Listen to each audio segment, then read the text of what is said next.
Assalamualaikum warahmatullahi wabarakatuh.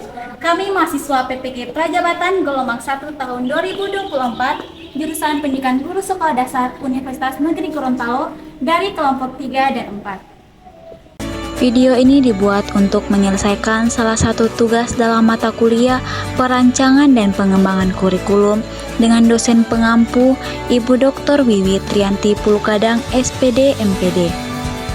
Kami dari kelompok 3 dan 4 terdiri dari 8 anggota kelompok yang masing-masing bekerja sama dalam memenuhi tugas dengan judul materi tahap 2 menentukan bukti penilaian serta bagaimana penerapannya berdasarkan prinsip understanding by design.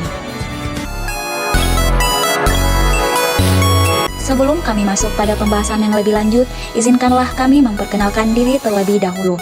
Yang pertama, saya sendiri atas nama Fatmawati Daeng Mandrapi dengan NIM 121172322011. Yang kedua ada Fauzia Butolo dengan NIM 121172321999. Yang ketiga ada Fatra Auna dengan NIM 121172322000.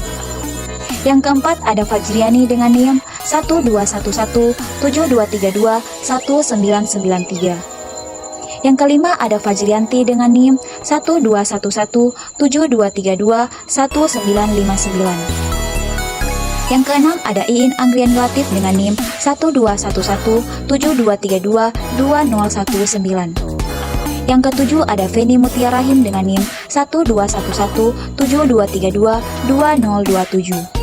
Dan yang terakhir ada Grace R. Musa dengan NIM 121172321987. Baiklah, kami dari kelompok 3 dan 4 akan mempresentasikan materi dengan judul Tahap 2 menentukan bukti penilaian serta bagaimana penerapannya berdasarkan prinsip understanding by design.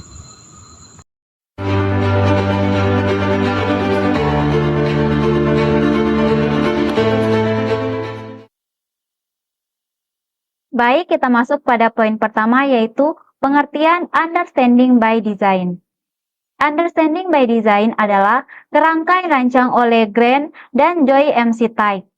Tujuan utama UBD adalah membantu guru merancang kurikulum dan instruksi yang mempromosikan pemahaman yang mendalam bagi siswa.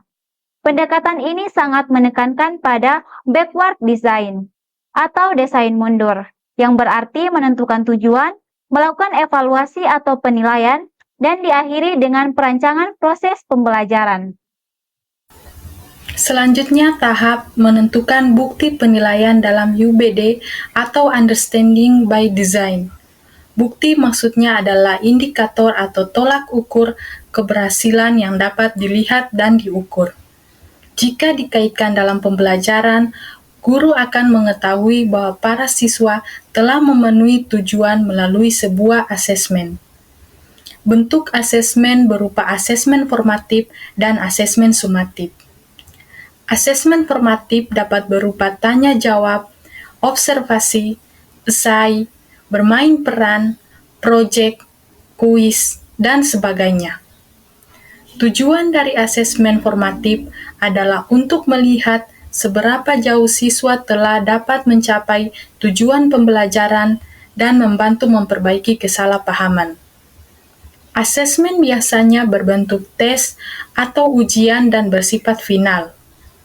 Sedangkan tujuan dari asesmen sumatif adalah untuk memberi apresiasi kepada siswa atas penguasaan konsep atau keterampilan. Kemudian ada dua tipe penilaian. Yang pertama yaitu performance task. Pada tipe penilaian ini, siswa diminta untuk menerapkan pembelajaran yang sudah dipelajari pada situasi dan kondisi yang baru, atau yang berbeda yang berfungsi sebagai alat untuk menilai pemahaman dan kemampuan mentransfer pengetahuan yang dimiliki siswa.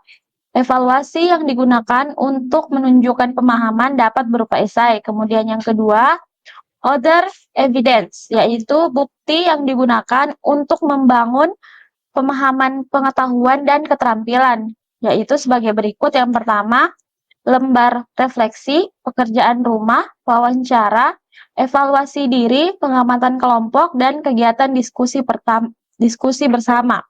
Tugas akhir berupa proyek di mana siswa diperbolehkan untuk memilih, berkreasi, dan mandiri. Suatu pemahaman akan ditunjukkan melalui suatu bukti. Bukti penilaian. Penilaian adalah proses membuat kesimpulan tentang apa yang siswa ketahui, pahami, dan dapat lakukan berdasarkan informasi yang diperoleh melalui penilaian. Untuk mendapatkan bukti tentang keberhasilan tujuan, dilakukan dengan merancang penilaian yang sesuai untuk menguji tujuan sehingga mendapatkan dokumentasi dan validasi yang nyata dan dapat dipertanggungjawabkan tentang keberhasilan pembelajaran tersebut. Langkah ini mendorong guru dan perencana kurikulum untuk berpikir tentang kegiatan perencanaan proses penilaian yang akan digunakan sebelum merancang kegiatan pembelajaran. Langkah-langkah yang dilakukan pada tahap ini yaitu pertama, menentukan bukti yang menunjukkan bahwa siswa telah memahami konsep dan ide pesannya. Kedua, tentukan apa yang akan menjadi bukti kemahiran siswa dengan pengetahuan, pemahaman, dan keterampilan yang esensial. Terakhir, pertimbangkan hal apa yang akan menunjukkan bahwa pelajar mengerti dan dapat menerapkan apa yang telah mereka pelajari dan dengan kriteria apa kinerja tersebut akan dinilai. Baik, selain bukti penilaian yang telah disebutkan sebelumnya, ada juga bukti penilaian lain yang dapat digunakan seperti tes tertulis, tes lisan, dan juga asesmen diagnostik.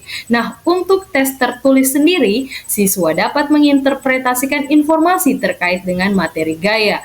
Kemudian untuk tes lisannya, siswa dapat mendeskripsikan informasi terkait dengan materi gaya. Kemudian, asesmen diagnostik ini dapat dilakukan di awal pembelajaran sehingga dapat mengetahui kemampuan dasar peserta didik pada topik ini. Indikator keaktifan belajar menurut aspek-aspek pemahaman dalam understanding by design. Aspek yang pertama yaitu interpretasi, indikatornya mengungkapkan ide atau pendapat. Yang kedua, aplikasi, indikatornya melakukan percobaan menyelesaikan latihan soal. Yang ketiga, empati, indikatornya bekerja sama dengan baik dalam kelompok. Dan yang keempat yaitu sudut pandang, indikatornya mengajukan pertanyaan. Instrumen tugas proyek, lembar observal. Di sini ada 4 aspek yang dinilai. Yang pertama kreatif, yang kedua kerjasama, yang ketiga mandiri, dan yang terakhir bernalar kritis.